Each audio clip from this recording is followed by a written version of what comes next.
Happy Monday! Last week, we were able to describe the musculoskeletal system, identify its functions, classify and differentiate the axial and appendicular skeleton. This week, we have a set of new learning activities. Would you like to know your missions? Good job!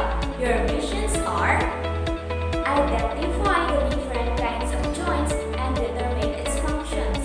Describe the structure of bones and joints.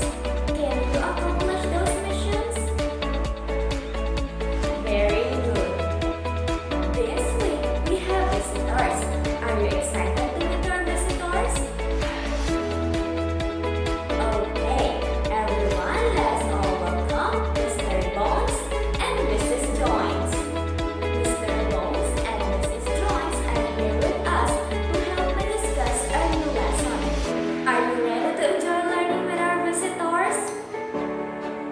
Good. Mr. Bones and Mrs. Joints, welcome to grade 6 class. Good morning, grade 6 pupils. Mrs. Joints and I are from Musculoskeletal System. Your teacher invited us to discuss some important lessons to you. Are you ready for a new adventure of learning? Good job! I am Mr. Bones. I am made up of collagen fibers embedded in mineral salts of calcium and phosphorus. Both minerals are essential for my growth and strength. I am composed of an outer layer of compact bone which provides strength and protection, and a less dense spongy bone inner layer which contains a jelly-like yellowish substance called the bone marrow.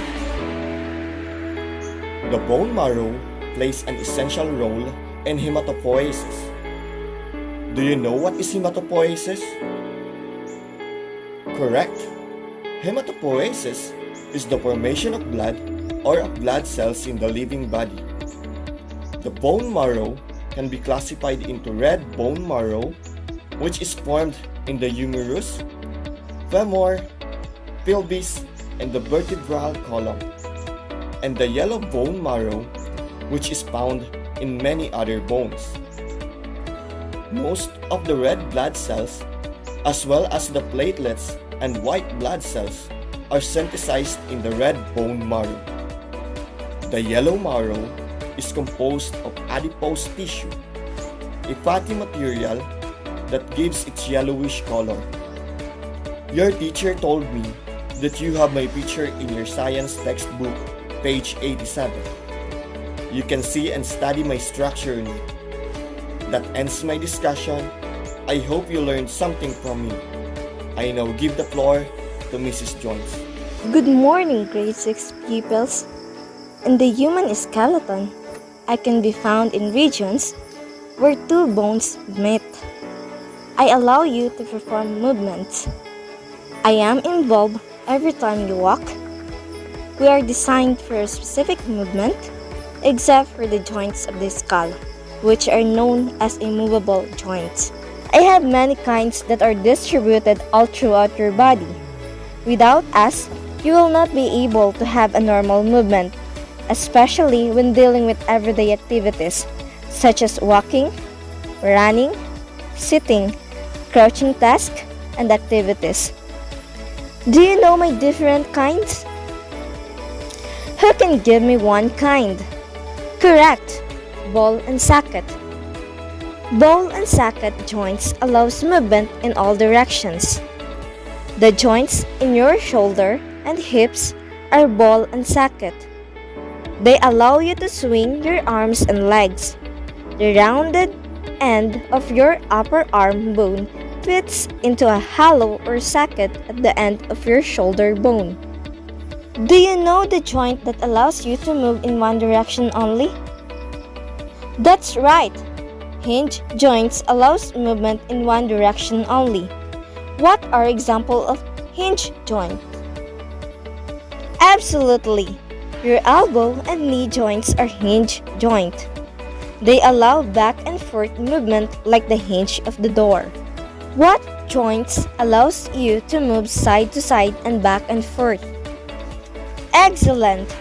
A gliding joint allows side-to-side and back-and-forth movement. The joint in your wrist, ankles, and vertebral are gliding joints. What about the joints that allow you to rotate? Great job! A pivot joint allows rotation movement. The joint where two bones of lower arm, the radius, and the ulna meet is pivot joint. This joint allows you to twist your lower arm. Aside from those kind of joints that allow movement, there is a joint that does not allow movement. Do you know what is it? Perfect! An immovable or fixed joint does not allow movement from the prefix itself in, meaning not. Sutures in the skull are immovable joint. All skull bones except the lower jaw are joined at sutures. That is the end of my lesson. I hope you learned something from me. Thank you for inviting me. Thank you, Mr. Bones and Mrs. Jones, for that informative discussion. Thank you for spending your valuable time with us. I am pretty sure that my grade 6 pupils have learned a lot from you. Right, pupils? In behalf of our school, the BIO Learning Center, thank you, Mr. Bones and Mrs. Jones, for coming. Have a safe trip on your way home back to the musculoskeletal system. We hope to meet the other members of your community. Pupils, kindly say goodbye to our visitors. Now, let us recall the topic discussed by our visitors.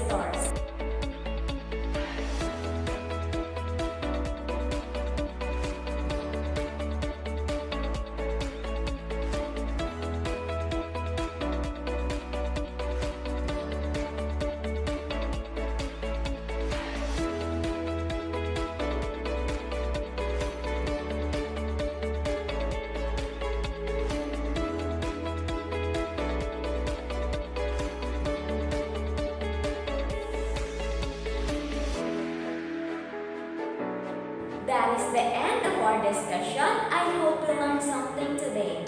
Kindly answer remembering content and checking understanding uploaded in our science course